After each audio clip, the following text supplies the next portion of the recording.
Let's talk about the Arizona Cardinals, and they probably had to toss a few back after handing out $230.5 million to Kyler Murray, $160 million guaranteed.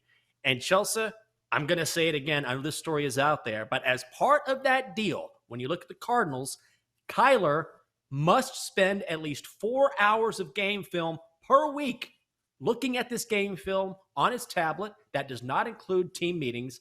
And perhaps that is why when you look at the Cardinals, who went 11-6 last season, 10-7 against the number, their win total is set at only 8.5. It's juiced to the over at -120. The under is even money. Seems a little low, but the Cardinals have some issues besides just a quarterback where they need Kyler to study. Yeah, this is definitely a jarring headline because I'm pretty sure no other quarterbacks have had to be contractually told to study game film. Like, can you imagine them doing this to Tom Brady? Hell no. Nobody has to put this in writing. But there are plenty of other factors that go in this direction. And in fact, this is one of the most heavily bet win totals of any team in the NFL heading towards the under. 86% of the handle right now is on the Cardinals to go under their win total of 8.5. I think it's Caesars, it's 9. But I think it's 8.5 at BetMGM. But this started at 9.5. And we have seen a ton of money come in on the under. So it's moved from 9.5 to 8.5. And so if you like the under, you probably should get it now, because I would imagine maybe it'll drop some more just because people are starting to marinate on this news about Kyler Murray. But there's other problems with the Cardinals as well. No DeAndre Hopkins in the lineup for the first 6 games of the season. He'll be serving a suspension. And we all know what happened to that Cardinals offense when they didn't have D-Hop down there somewhere for Kyler Murray to throw up the ball to. Yeah, they got Hollywood Brown, but I don't think that he is in the league that DeAndre Hopkins is. And it's a team that, honestly, I just don't think they have a great schedule this season. It's a team that started off hot last year, but this year they have a brutal start to the season, including starting off with the Chiefs. So think about Kyler Murray, somebody who has not handled adversity well. You know, we saw him after that Rams game. He deleted his entire realm of social media with every single picture of the Cardinals in it. But they start the season off with the Chiefs. They go to the Raiders, then they have the Rams, and then the Panthers and a much better Eagles team. So I'm fading the Cardinals in a big way this year. Yeah, I am too. I just don't see it with these guys. And you mentioned Hollywood Brown, and make no mistake about it. The reason why the Cardinals signed Hollywood Brown is just to placate Kyler Murray, because those guys are boys. They played together in Norman when they were both at Oklahoma. So they brought him in to make Kyler Murray happy and also to sort of mitigate the loss that they will suffer in the first 6 games of the season when D-Hop is out. But I'm not a huge believer in Hollywood Brown. I think he's a good receiver. He's an NFL receiver, no question about that. But think about a guy that you're asking to come in and be your number one guy for the first 6 games of the season. He's only averaged just over 50 yards a game over his first 3 years in the NFL. I don't think that's a huge value add. They lost Christian Kirk to the Jags, even though the Jaguars overpaid for him. Now, I do like Rondale Moore on that roster, and they have Zach Ertz at tight end, James Conner in the backfield, so they have some weapons. But Kyler Murray has been banged up. He missed 3 games last year. He's got to prove his worth. And I hate to keep going back to this, but it really worries me. I've never seen this in the NFL where you have to mandate, you have to make your quarterback study game film. That's just absolute insanity to me. Good for Kyler. He's going to study game film. But if they don't get it done in the first 6 games of the season when D-Hop is out, if he returns, okay, maybe they make it through. Maybe somehow they make the playoffs. But in that division, if they struggle early, I do not see it happening for them.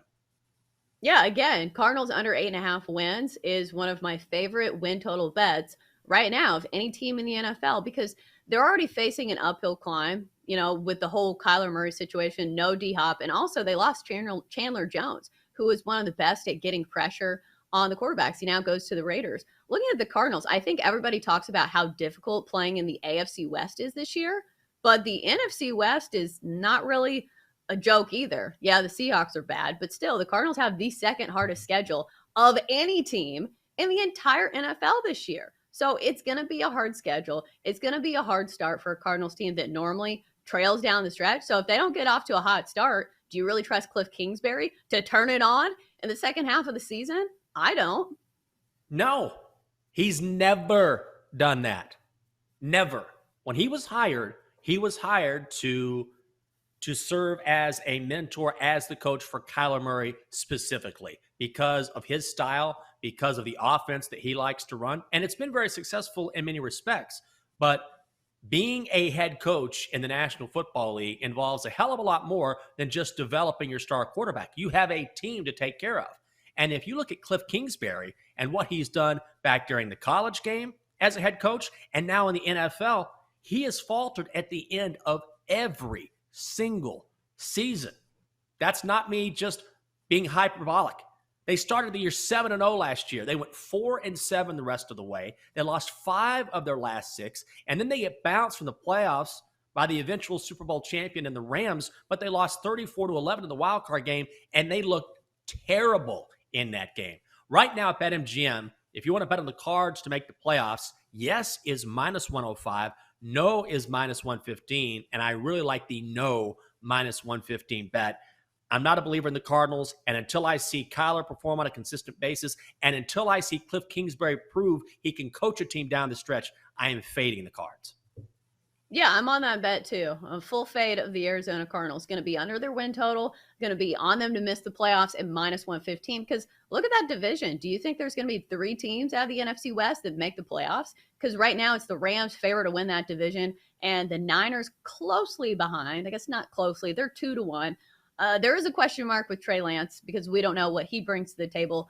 But I think the Niners probably have the number of the Cardinals just because look at their pass rush. I think that's the problem when it comes to Kyler Murray. When they have a good defense, look at how he crumbled under pressure against the Rams in that postseason game. And guess what? He gets to face the Rams twice, as they always do in the regular season. So the teams in their division have good pass rushes. So that's 4 games right there that I think will probably be losses. This is a daily tip from BetQL presented by BetMGM. She's Chelsa. I'm Jenks. Coming up in just a few minutes, we're starting to warm up this week with our favorite plays. We'll give you our best bets for the slate today in Major League Baseball. When you talk about that Cardinals defense, Chelsa, Chandler Jones is gone, and J.J. Watt is still there. And he's obviously a huge name, one of the best defensive players of all time. But he's 33 now. Last year in 7 games, he had a single sack, and he's a guy who has taken up so much punishment during his career in the National Football League. He just cannot stay healthy. I read this and I knew it was bad. I didn't realize it was this bad. But in 4 of the last 6 seasons, he has missed at least half of his team's games. So if you're relying on JJ to step up and be that guy, I mean, maybe he can. He doesn't have Chandler Jones now, and he's a guy who's hardly ever at 100%. That's the problem with J.J. Watt. When he's on the field, he's electric. He is a leader in that clubhouse, but he got to stay healthy. And it's not even his fault. Like, it's hard to call him injury prone because sometimes it's just freak injuries that just happen to him. So I'll be rooting for J.J. Watt, but one player does not make a defense. And also, they're playing in a tough division where it's going to be just tough to come by wins. So, yeah, J.J. Watt is a nice piece, but can he stay on the field? And one player does not make a defense, especially without Chandler Jones. Yeah, that defense really, really worries me, particularly in this division. Let's look at offensive player props on the board at BetMGM, from Kyler Murray to Marquise Brown, all sorts of things you can bet on. Anything that you're willing to put some cash on, Chelsea? Yeah, no, I think I'm just doing the team plays for the Cardinals just because I'm not too sure with some of these numbers because Kyler Murray can throw the ball a lot. We know that type of offense is kind of predicated on throwing the ball a lot. So some of these numbers, maybe he goes over. I don't know because he still has some receivers.